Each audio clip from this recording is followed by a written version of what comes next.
Hello' students, welcome to learn Boost.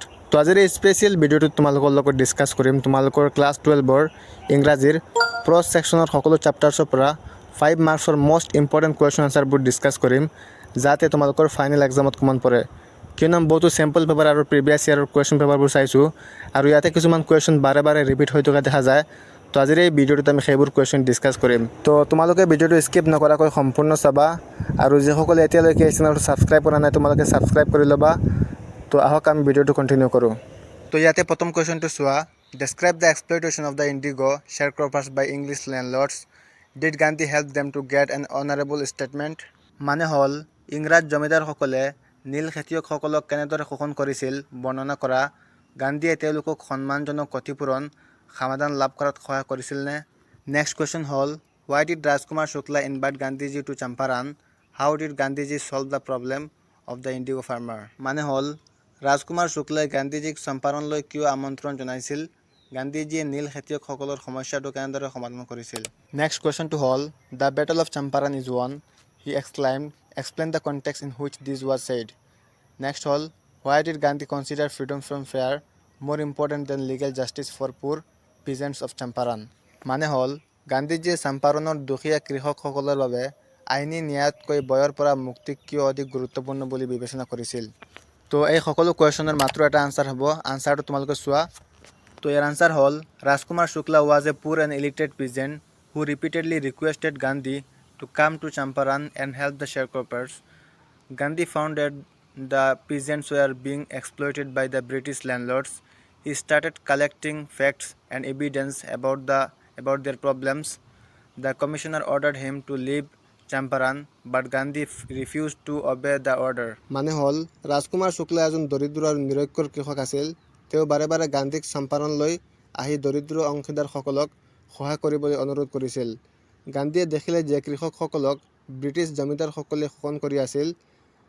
তেওঁ কৃষকসকলৰ সমস্যাৰ বিষয়ে তথ্য আৰু প্ৰমাণ সংগ্ৰহ কৰিবলৈ আৰম্ভ কৰিলে।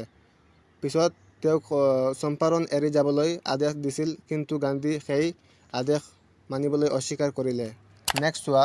হি took help from the lawyers like Rajendra Prasad and Brij Kishore Babu and collecting strong evidence against the লেণ্ডলৰ্ডছ।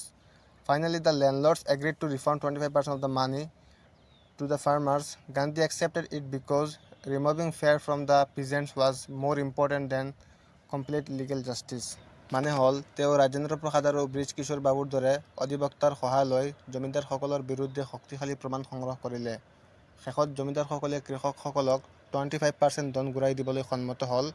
গান্ধীজীয়ে এই সিদ্ধান্ত মানি লৈছিল কাৰণ তেওঁৰ মতে কৃষকসকলৰ মনৰ পৰা ভয় আঁতৰাটো সম্পূৰ্ণ আইনী ন্যায় লাভ কৰাতকৈ অধিক গুৰুত্বপূৰ্ণ আছিল। Describe the miserable plight of the people of Firozabad. মানে হ'ল ফিৰোজাবাদৰ মানুহবোৰৰ দুখী আৰু দয়নীয় অৱস্থাটো বৰ্ণনা কৰা। চোৱা, মই যিবোৰ কুৱেশ্যন ডিছকাছ কৰিম এই কুৱেশ্যনবোৰ বহুতো ইম্পৰ্টেণ্ট হয় আৰু এইবোৰ বাৰে বাৰে ৰিপিট হৈ থাকে। চোৱা, এই কুৱেশ্যনটো কিমানবাৰ ৰিপিট হৈছে। HS12ত আহিছে, 14ত আহিছে, 15ত আহিছে, 17ত আহিছে। নেক্সট কুৱেশ্যনটো চোৱা। Describe the bangle makers of Firozabad. How does the vicious circle of the sahukars and the middlemen never allowed them to come out of poverty? ইয়াৰ মানে হ'ল ফিৰোজাবাদৰ কাঁচৰ চুৰি বনোৱা কাৰিকৰসকলৰ অৱস্থাটো বৰ্ণনা কৰা। সহুকাৰ আৰু মধ্যস্থকাৰী দুষ্ট চক্ৰই কেনেকৈ তেওঁলোকক দৰিদ্ৰৰ পৰা ওলাই আহিবলৈ নিদিয়ে সেই বিষয়ে ব্যাখ্যা কৰা। নেক্সট কুৱেশ্যনটো চোৱা। Write briefly on the hazards of working in the glass bangles industry. মানে হ'ল কাঁচৰ চুৰি উদ্যোগত কাম কৰাৰ সময়ত দেখা পোৱা বিপদসমূহ ওপৰত সংক্ষিপ্তভাৱে লিখা। তো নেক্সট কুৱেশ্যনটো হ'ল describe the difficulties that the bangle makers of Firozabad face in their lives. মানে হ'ল ফিৰোজাবাদৰ আৰু শিল্পৰ শ্ৰমিকসকলে তেওঁলোকৰ জীৱনত সন্মুখীন হোৱা অসুবিধাখিনি বৰ্ণনা কৰা। নেক্সট কুৱেশ্যনটো হ'ল how is Mukesh different from children who work in bangle industry and also' from that of his family? মানে হ'ল মুকেশে বেংগল ইণ্ডাষ্ট্ৰীত কাম কৰা আন শিশু আৰু নিজৰ পৰিয়ালৰ পৰা কিদৰে পৃথক। লাষ্ট কুৱেশ্যনটো চোৱা। The life of bangle makers of Firozabad was full of obstacle which forced them to lead a life of poverty and ডেপ্ৰিভেশ্যন।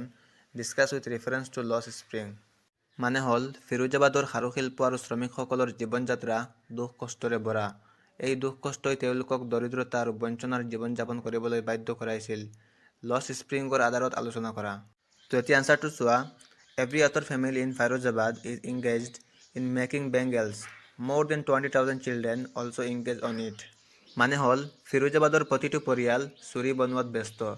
20,000তকৈ অধিক শিশু ইয়াত জড়িত হৈ আছে। The bangle makers of Firozabad live in poverty and misery. They work in unhygienic ill-lit rooms with furnaces which often lose the brightness of their eyes. মানে হ'ল ফিৰোজাবাদৰ চুৰি বনোৱা লোকসকলে দৰিদ্ৰতা আৰু দুখত বাস কৰে। তেওঁলোকে কম পোহৰৰ কোঠাত বাটাৰ ওচৰত কাম কৰে, যাৰ ফলত প্ৰায়ে তেওঁলোকৰ চকুৰ উজ্জ্বলতা হেৰাই যায়।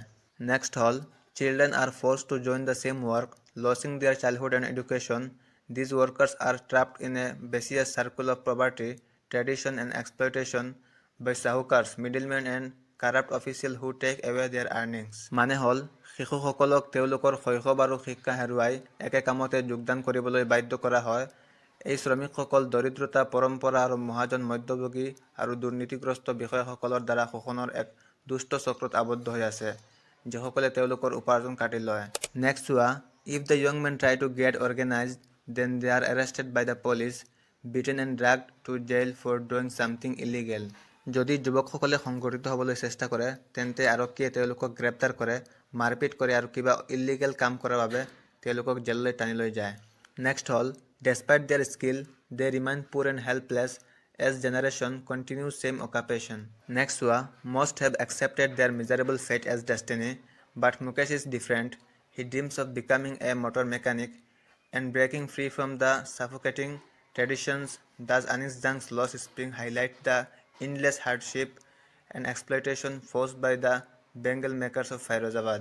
বেছিভাগেই নিজৰ দোষজনক ভাগ্যক নিয়তি বুলি মানি লৈছে, কিন্তু মুকেশ বেলেগ। তেওঁ মটৰ মেকানিক হোৱাৰ সপোন দেখে আৰু শাশ্বতীয় পৰম্পৰাৰ পৰা মুক্ত হ'বলৈ বিচাৰে। এইদৰে আনিছ জংগৰ লষ্ট স্প্ৰিঙে ফিৰোজাবাদৰ চুৰি বনোৱাসকলক সন্মুখীন হোৱা অন্তহীন দুখ, কষ্ট আৰু শোষণক উজ্জ্বল কৰি তোলে। তো এইটো আছিলে লষ্ট স্প্ৰিং চেপ্টাৰটোৰ লং আনচাৰ, আৰু এই আনচাৰটোৱে বহুতো কুৱেশ্যন কভাৰ কৰিব। তো এতিয়া ছেকেণ্ড কুৱেশ্যনটো চোৱা, garbage to them is gold, how do rag pickers of Seemapuri survive. মানে হ'ল গাৰ্বেজ তেওঁলোকৰ বাবে সোণ, সীমাপুৰীৰ ৰেক পিকাৰসকলে কেনেকৈ জীয়াই থাকে। নেক্সট কুৱেশ্যনটো হ'ল, for the children it is wrapped in wonder, for the elders it is a means of survival. What kind of life do the rag pickers of Simapuri lead? Next question to চোৱা, what change do you find in Saheb's life when he stopped rag picking and starts working at a tea stall? ইয়াৰ মানে হ'ল চাহেবে ৰেগ Peking বন্ধ কৰি চাহৰ দোকানত কাম কৰিবলৈ আৰম্ভ কৰিলে তেওঁৰ জীৱনত কি কি পৰিৱৰ্তন দেখা যায়। নেক্সট কুৱেশ্যনটো চোৱা, describe the reasons behind Saheb's choosing the life of rag pickers. What did he look for in the garbage dumps? মানে হ'ল চাহেবে কিয় পেলনীয়া কাগজ বুটলোতাৰ জীৱন বাছি লৈছিল তাৰ কাৰণ বৰ্ণনা কৰা। তেওঁ আৱৰ্জনাৰ দমত কি বিচাৰিছিল। নেক্সট হ'ল, give a brief account of the rag pickers of Simapuri.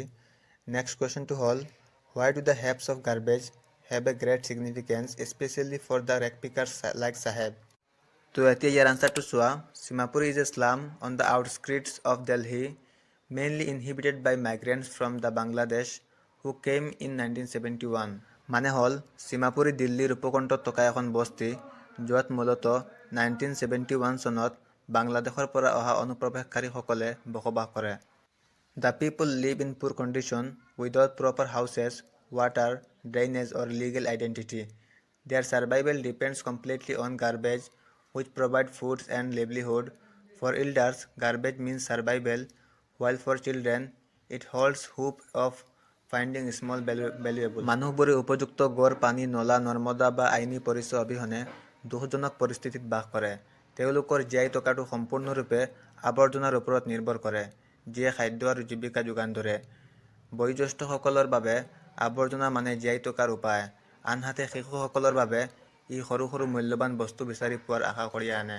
Next paragraph হ'ল, Saheb-e-Alam is one of the rag picker. His name ironically means Lord of the Universe. Though he lives in poverty, when he starts working at a tea stall for 800 a month and food, he loses his freedom. His life shows that for the poor of Simapuri, food is more important than identity. মানে হ'ল Saheb-e-Alam এজন আৱৰ্জনা বুটলোতা, তেওঁৰ নামৰ আক্ষৰিক অৰ্থ হ'ল বিশ্বব্ৰহ্মাণ্ডৰ প্ৰভু। যদিও তেওঁ দৰিদ্ৰতাত বাস কৰে, মাহত 800 টকা আৰু খাদ্যৰ বাবে চাহৰ দোকানত কাম কৰি সি তাৰ স্বাধীনতা হেৰুৱাইছে। তাৰ জীৱনে দেখুৱাইছে যে সীমাপুৰীৰ দৰিদ্ৰসকলৰ বাবে পৰিচয়তকৈ খাদ্য বেছি গুৰুত্বপূৰ্ণ। নেক্সট 3 নম্বৰ কুৱেশ্যনটো হ'ল, Sophie and Jansi were classmates and friends. What were the difference between them? that show up in the story. Sophie আৰু জেন্সি ক্লাছমেট আৰু ফ্ৰেণ্ড আছিল। কাহিনীটোত সিহঁতৰ মাজত কি পাৰ্থক্য দেখা গৈছিল? নেক্সট কুৱেশ্যনটো চোৱা। Compare and contrast Sophie and Jancy, highlighting their temperament and aspirations. Next হ'ল compare and contrast Sophie and Jancy. Next কুৱেশ্যনটো হ'ল though Sophie and Jancy were good friends, how were they basically different from each other? মানে হ'ল যদিও Sophie আৰু Jancy good friend আছিল তথাপিও তেওঁলোকৰ মূলতঃ ইজনে সিজনৰ পৰা কেনেকৈ পৃথক। নেক্সট কুৱেশ্যনটো চোৱা। Jancy is just as old as Sophie, but she is very different from her, bring out of the contrast between the two friends, citing relevant instances from the story, going places. Next চোৱা। Attempt a character sketch of Sophie as a woman who lives in her dreams. And last question, attempt a character sketch of Jancy. তো এতিয়া ইয়াৰ আনসাৰটো চোৱা। Sophie and Jancy were classmates and friends, but they were very different in temperament and outlook. Sophie was dreamer and highly ambitious, while Jancy was practical and realistic. Sophie আৰু Jancy classmate আৰু friend আছিল, কিন্তু তেওঁলোকৰ স্বভাৱ আৰু দৃষ্টিভংগী যথেষ্ট বেলেগ আছিল। Sophie এজনী সপোন দেখুওৱা আৰু উচ্চাকাংক্ষী আছিল, আনহাতে Jancy ব্যৱহাৰিক আৰু বাস্তৱবাদী আছিল। Sophie lived in a world of fantasies and imagination. She dreamed of opening a boutique, becoming an actress or a fashion designer. She even imagined meeting the famous footballer Danny Casey and developed romantic notions about him. Her dreams were far removed from the reality of her modest family background. মানে হ'ল Sophie কল্পনা আৰু সপোনৰ জগতত বাস কৰিছিল। তাই এখন বৌটিক খোলা অভিনেত্ৰী হোৱা বা ফেশ্বন ডিজাইনাৰ হোৱা সপোন দেখিছিল। তাই আনকি বিখ্যাত ফুটবলাৰ ডেনি কেচিক লগ পোৱাৰ কল্পনা কৰিছিল আৰু তেওঁৰ প্ৰতি ৰোমান্টিক ধাৰণা গঢ়ি তুলিছিল। তাইৰ সপোনবোৰ তাইৰ সাধাৰণ পাৰিবাৰিক পটভূমিত বাস্তৱতাৰ পৰা বহুত দূৰত আছিল।